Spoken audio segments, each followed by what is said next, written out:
এবং দাগ নাম্বার আছে। আপনি আপনার যে জমি আছে আপনি জানেন যে আপনার কোন দাগ, কৃষিতে পড়ছে নাকি এটা মিশ্র কৃষিতে পড়ছে নাকি এটা আবাসিক এলাকায় পড়ে গেছে নাকি, যে পর্যন্ত জনগণ শুনানি সম্পন্ন না হবে এই জিনিসগুলো বলা আছে।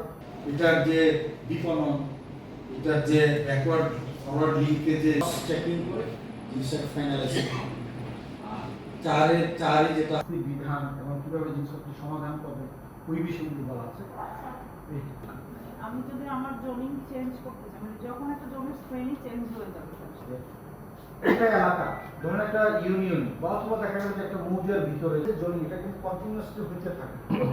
কারণ আপনি বিদেশে আছেন, আপনি 10 বছর বৃত্তিয় উন্নয়ন ইনস্টিটিউট সহ অন্যান্য গুরুত্বপূর্ণ দপ্তরের হয়ে এগুলো আপনি এই অফিসের পোর্টালে দেখতে পাবেন এবং আপনি সেটা ডাউনলোড করুন। ক্ষুব্ধ এখানে তথ্য ভুল হয়েছে, ভুল হতেই পারে, এটা ন্যাশনাল পর্যায়ের ডাটা, ভুল সংশ্লিষ্টতা আছে, এখানে জনপ্রতিনিধিও আছেন, আমরা কর্মকর্তারাও আছেন, রাজনীতিবিদরাও, ওই বিষয়গুলো বলা আছে।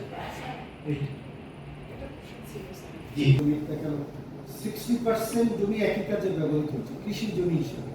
শুনানি করার পর উনি এটা নিষ্পত্তি করবেন। জেলা প্রশাসক নিষ্পত্তি করার পরেও যদি মনে হয় যে না আমি সুবিচার পাইনি, আমার জমি ঠিক হয়নি, আপনার জন্য মন্ত্রণালয় আপত্তির ব্যবস্থা রাখবে।